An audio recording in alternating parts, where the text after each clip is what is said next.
لكن خطورة ومأساوية الأوضاع في مصر أجبرت عبد الرحمن سوار الذهب على الخروج من صمته الطويل عشان يتكلم. مين عبد الرحمن سوار الذهب؟ ده القائد العسكري السوداني العربي الوحيد اللي عمل انقلاب عسكري على النميري، جعفر نميري الحاكم الظالم الفاسد. ومع ذلك عبد الرحمن سوار الذهب بعد ما عمل انقلاب ما طمعش في الحكم وعمل انتخابات حرة وسلم السلطة.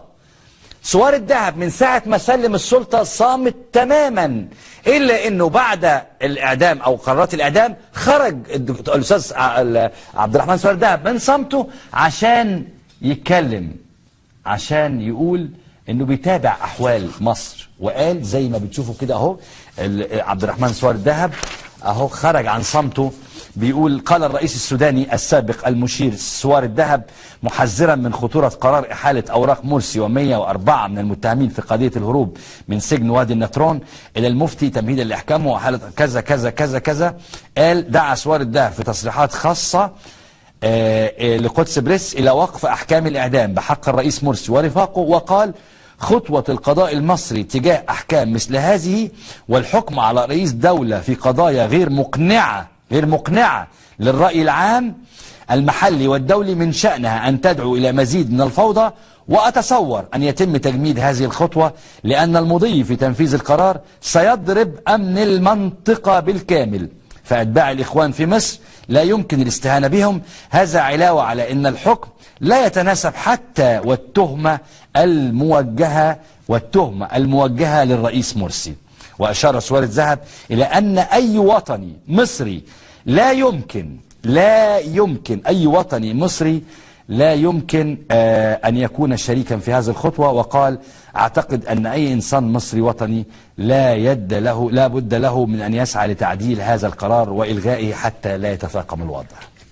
ده المشير أو السوداني المحترم عبد الرحمن سوار الذهب.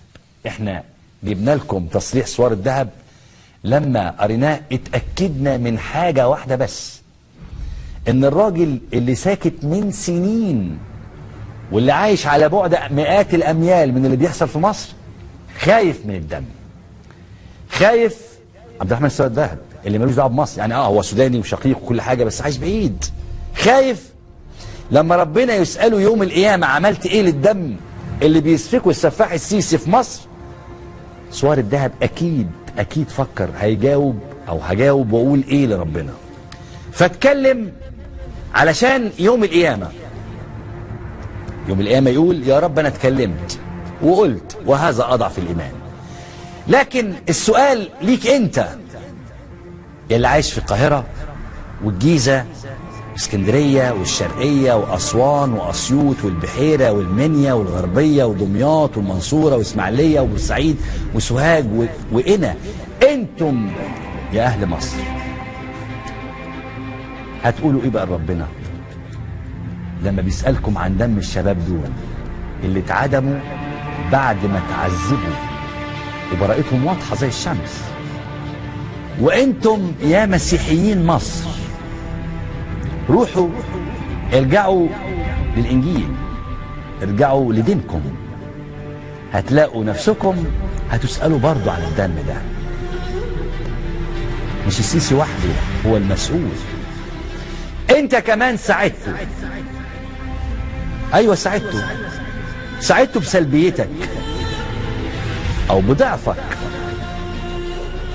او بنفاقك او بسوء تدبيرك او باستسلامك او بمزايدتك او بدعوتك للفرقة او حتى بجريك وراء لقمة العيش بس. صدقني لعنة الدم هتطولك في بيتك حيا وميتا. وتدبروا أمركم إن كنتم مؤمنين. في نهاية القصة عايز أقول لكم إن سياسة السيسي دلوقتي هي دفع البلاد إلى حافة الهاوية، وده اللي قالوه أساتذتنا اللي كانوا معانا في التليفونات. وإجبار الثوار على حمل السلاح عشان ينفذ سيناريو بشار في مصر، علشان يقول للعالم أنا زيكم بحارب الإرهاب، محدش بقى يلومني في اللي بعمله.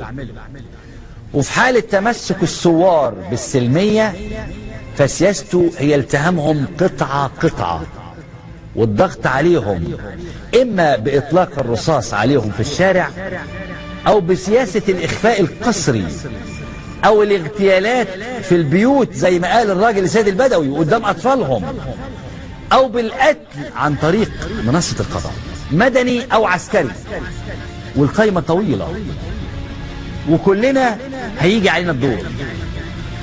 ما دمت بتقول لا لازم تعرف انك في القايمة، ما دمت ملتزم بعقيدتك وبإيمانك وبمبادئك لازم تعرف ان هيجي عليك الدور. ما دمت ثائر لازم تعرف ان هيجي عليك الدور. ضيوف القصة دي حاولوا يقولوا لك لازم او هنعمل ايه بكرة، اجتهدوا، لكن بيفضل في النهاية القرار قرارك انت. انت اللي لازم تقرر انك تسقط الانقلاب، انت اللي لازم تقرر انك تنتزع المبادرة، انت اللي لازم تقرر انك تخرجه من خانة الفعل لخانة رد الفعل، انت اللي لازم تقرر انك تعيش حر، انت اللي لازم تقرر انك تنقذ مصر من عميل الصهاينة. التاريخ بيقول او بيقول لنا ان اقوى جيش العالم او اقوى جيوش في العالم ما قدرش تهزم إرادة شعبية حقيقية. والتاريخ بيقول لنا مش لازم الشعب كله يكون ثائر، كفاية يكون في طليعة ثورية بتطلق شرارة الثورة الأولى. جاء الوقت اللي ندوب فيه الخلاف، جاء الوقت اللي شركاء يناير يرجعوا فيه للميدان، جاء الوقت اللي نبطل نقول فيه فلان غلطان وعلان عمل وترتان سوى. أهلنا في الريف قالوا لنا زمان حكمة هايلة، العايط في الفايت نقصان عقل. جاء الوقت اللي لازم نفيق فيه، يا إما مصيرنا كلنا هيكون الإعدام، مصيرنا كلنا هيكون الإعدام.